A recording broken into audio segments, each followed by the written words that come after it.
So you got a 2021 Chevy Silverado Custom. God, they're nice trucks. Don't have all the bells and whistles. Maybe that's what you could afford. Maybe that's what you wanted.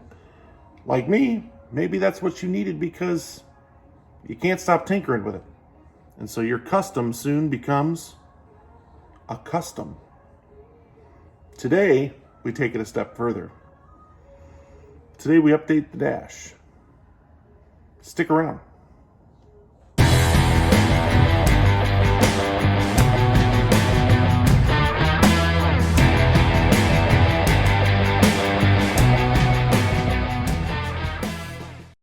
All right, guys, welcome back. I'm Matt. This is Monster Tech.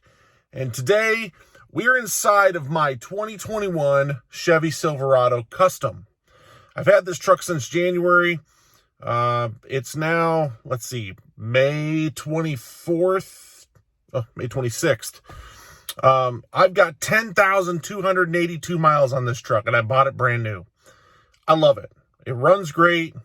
It gives me everything I need. It's a turbocharged 4-cylinder that pulls like crazy. It handles our big boat on the highway, no problems. There's some things I didn't like about it that I wanted to upgrade. So I turned my custom into a custom. I added cat skin leather seats. I added air ride suspension in the back. I put in the Bilstein 5100 leveling shocks. This truck is awesome. Now, we're going to upgrade something cool. Let's flip you guys around here. All right, there you go. You can see it for yourself. 10,282 miles. It says two-wheel drive. This is a four-wheel drive truck. We're in Iowa. We're in the Midwest. Need to have that. But this cluster, for all intents and purposes, it does the job. But as you can see, I got the leather seats. And the steering wheel is basic as can be. It's not leather appointed. It's got the basic buttons here. It doesn't have the stereo buttons over here. I do have the IOR 7-inch radio. This is going to be problematic for me on this upgrade. So, we're going to do something really cool. I'm going to jump out of the truck here and show you what we're going to install. But yeah, let's check it out.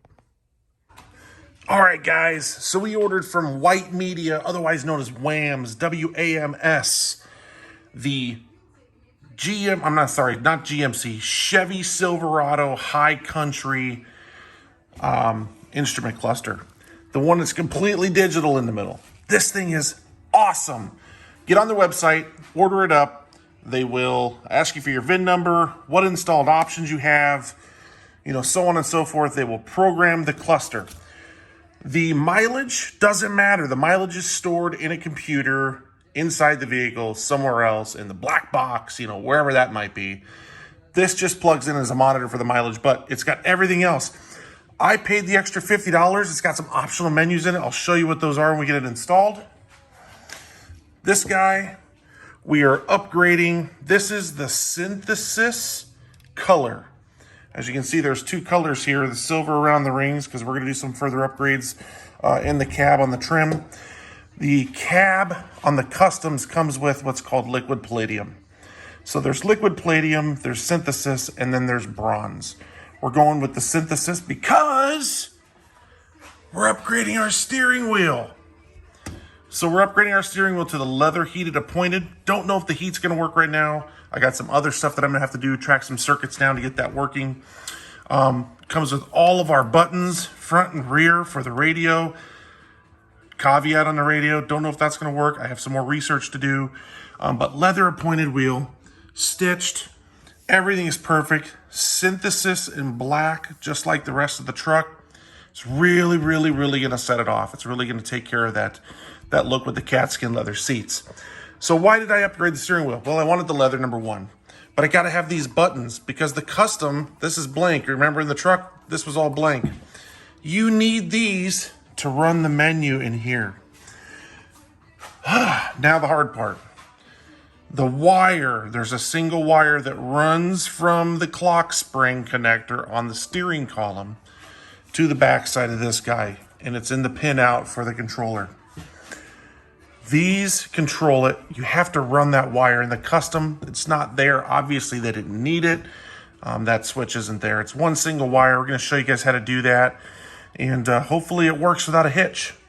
I'm not going to worry about trying to do the radio. Quite honestly, it is 10:45 at night, and I'm just trying to get this done. I know they got some guys on Facebook that are really, really, really stoked about doing this upgrade, so I wanted to get this done. Put the kids to bed, and we are going to have a go at it. So, with no further ado, we're going to get the wire run. We're going to get some disassembly done in the truck, and then we'll get back with you. All right, be back. All right, guys, quick update. Got disassembly going. Need to do a couple things. Pop the side panel off on each side. Just pops right off. That's where your fuse panels are. There's a Torx here and a Torx here, and that driver control center here with the headlight and the four-wheel drive selector pops right off. There is an 8mm bolt that goes through this guy. It's your bottom cover here. I'm sorry, it's a 7mm bolt. On one side, driver's side only, pop that off. Retainer clips, snaps right off. This is right below the stereo, pops right off. Now the stereo's got Torx bits here, as you can see, all the way around. Take those off, pops right out. Now we're gonna pop the stereo out. We're gonna take this front fascia here off. Then we're gonna remove these back panels on both sides to reveal a 10mm bolt. Remove that 10mm bolt on both sides. The airbag comes out. Once the airbag comes out, there will be a Torx underneath that. I will let you know what size it is. Basically, all you do from here is you take the Torx off, you unclip the clock spring connector, and the wheel just, jiggles off. This here literally just pops off with snap clips. There'll be some 7mm bolts in here to get this out. We'll get there when we get there. All right, be back in a bit. All right, guys, update. Airbag's out. Nut's out. It's not really a nut. It's a Torx bolt. I'm going to tell you, that thing is a pain in the ass. It took an impact with an impact Torx to get that off. I'm going to have to remember that when I put it back on. But check this out. I've not even touched this wheel. Look at this. Hold on just a second. We're going to get this off. Boom. It's as easy as that. This thing literally just slides on. It's not like back in the day when we had to use a puller. God, I love that. All right, guys. So far, the worst part about this is dismantling everything. It's a pain in the butt. All right, let's finish it up. All right, fast update. Stereo's out. Somebody signed my truck. Maybe this is like a special edition. This truck's really worth like $97 million. I don't know. But whoever that is, I want to meet him. He's got balls. Sign my truck. Huh. Interesting. Anyways, I forgot that I had this. So we're going to install this while we're here. This is the Auto Stop Eliminator. So I don't have to push the stupid button all the time. I know. Matt, why do you guys not like the auto stop? Why do you not like it? Does it really hurt you? I don't know. Is it? Does it hurt the starter? I don't know. Doesn't benefit me, really. So we're going to get rid of it. $100. Autostop.com, I believe is the name. No, autostopeliminator.com. I've had this thing in my truck for, well, I bought it the week after I bought the truck. And holy cow, this is what you got to do to get rid of it, or to get it put in. Just get the stereo out. You don't have to do all this, obviously. Anyways, let's get to the meat and potatoes. So we've got everything off. So there were 3 7mm bolts holding the front portion of this on that also the top of this is connected to. There are 3 7mm bolts, 2 here and 1 underneath holding the bottom section on. Pops right off. Here is your clock spring connector. This is the guy that we are going to be splicing into to run our wire. So no big deal there. Hopefully. And of course, the star of the day, instrument panel. This guy should just pop right out of here like so. one simple connector back here. Let's get this off. Hold on just a second here. It'd help if I knew what I was doing. Got to figure out how this little doohickey operates here. Don't want to break it. Be right back. Okay, I'm back. Figured it out. This guy here, red tab pops out. This guy, you got to get some force behind it, but it clicks, pops right out, and this comes apart. Now, this is the other connector. We're going to take this connector apart so we can access the pins in the back, and we are going to pin out into here. So we're going to have to look into here. I got some documentation that tells me which pin to use. Stay along for the ride. It's going to work, or it's not. You know, as somebody that I would probably consider one of my friends, he gave me a quote, and it's a quote from Yoda. Do or don't. There is no try. So this is either going to work or it's not. I'll be the guinea pig. Let's get going. Oh, by the way, I want to mention, none of these bolts that they had up here were even tight. Like, I totally untightened them with my fingers. Maybe that's the design of the truck. Maybe they don't tighten them down that much, but kind of crazy if you ask me. Anyways. All right. So, out with the old, in with the new. Let's get this wire figured out. All right, guys. 12:55 in the morning. I'm having a cat skin leather seat install flashback. I did that till 4 o'clock in the morning and went to work at 6 a.m. Okay, so update. I got it working. Whew. Pain in the ass, but I got it working. So, on an old model Sierra or Silverado, you would have tapped into a wire at the clock spring. But the wire in the custom is non-existent. So you don't tap into a wire, you create a complete new one. Let me show you what I'm talking about.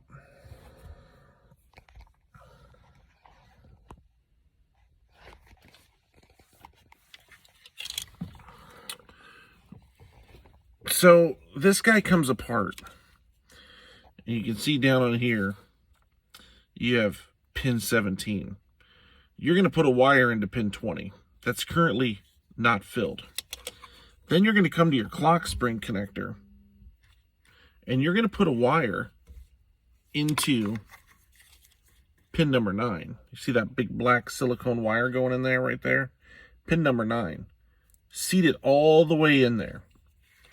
Then plug it in. Plugged in. Now you got this wire.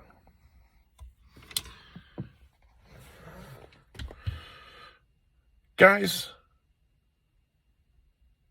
I am freaking excited because what I figured out, all of us thought wasn't possible. Not only does the menu buttons work on the steering wheel now, but the radio controls work too. And yes, I have the IOR 7-inch with the satellite radio, and my flippin' radio controls work. Up, down on the right, channel change on the left. The speak button, the hang up button, those all work. The only button that doesn't work is the heated steering wheel. The steering wheel came with it. I don't care if I ever use that. Someday I'll get back into the schematics and I'll figure out which wire that is. Let's get it connected. This is freaking exciting. All right, again, so just showing you, I have only run one wire to this. One wire to here. Now, let's get it all plugged in. Hold on just a second here.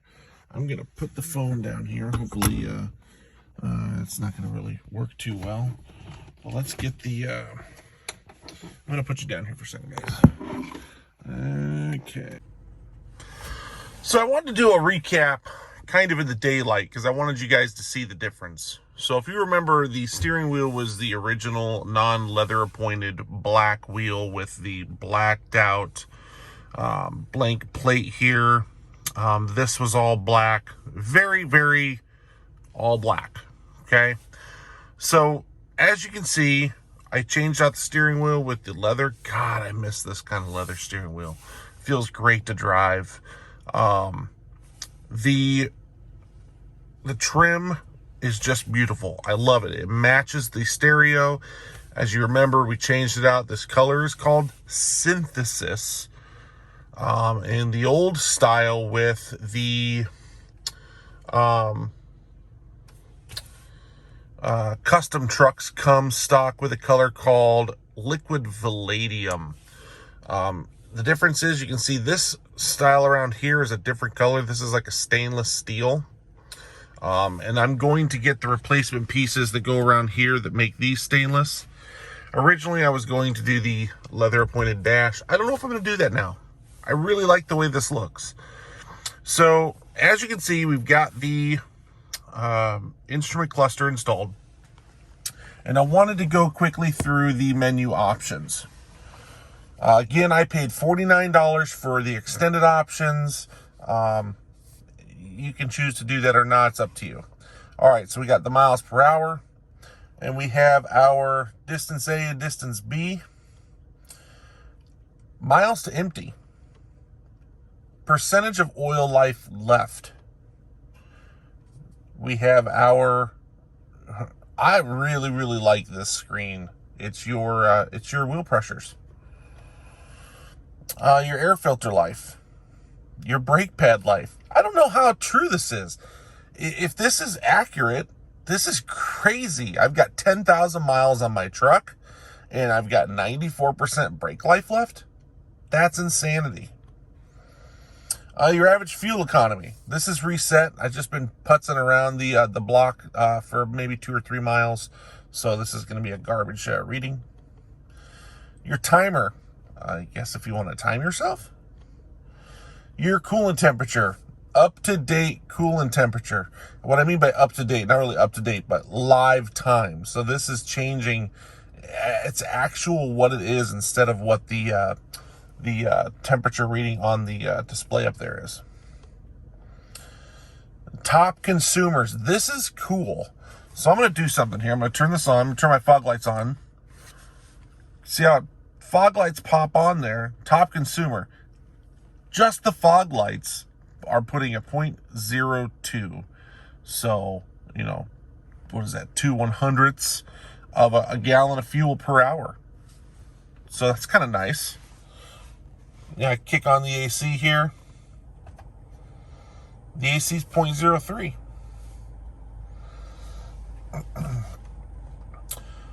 This one's cool, economy trend. So I'm assuming this one's going to show me a bar graph on how I drive for over 30 miles.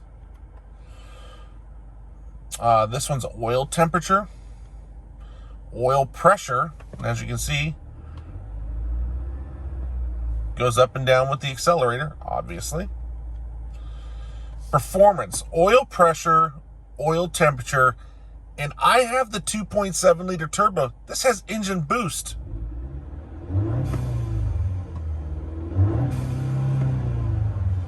So that's cool. But it also has a huge diagram.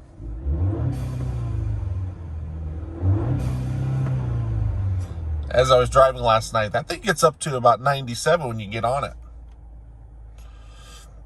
Your 0 to 60 timing. The G-force gauge. Okay. It's kind of cool. Maybe it's just a thing. Transmission fluid. Trailer brake controller. Yes, it does work. I've got the integrated trailer brake.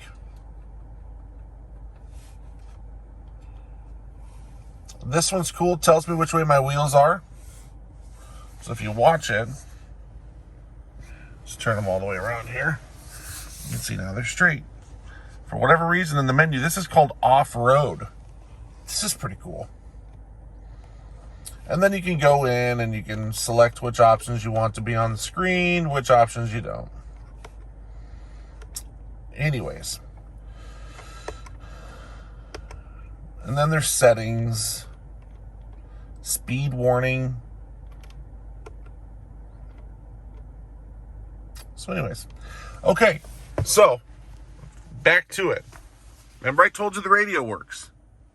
It's not a joke. Turning up my radio here. Now, turning up my radio here. Changing my channel over here.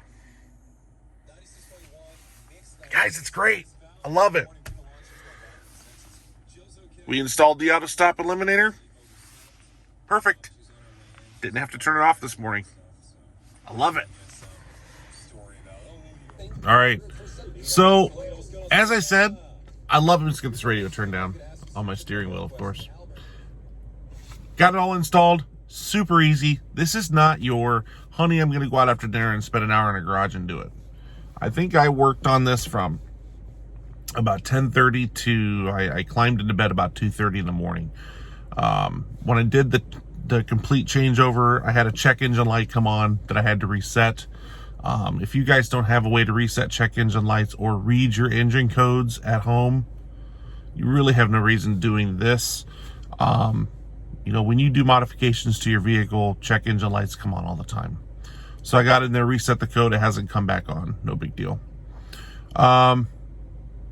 What do I think? Personally, I think it adds character to the truck. I can't wait to take it in for an oil change next week. I know that they're, number one, they haven't seen the truck with leather seats, let alone a leather steering wheel or the new dash.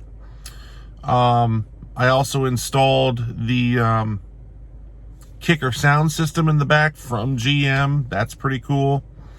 Yeah,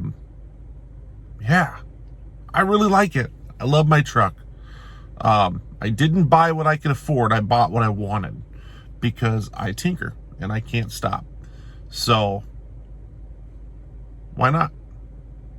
But hey, until next time, I hope you liked the video. Subscribe, share, smash the bell so that every time I upload a new video, you get a notification. And go out there, guys, and make your customs custom. I'm Matt, and this is Monster Tech.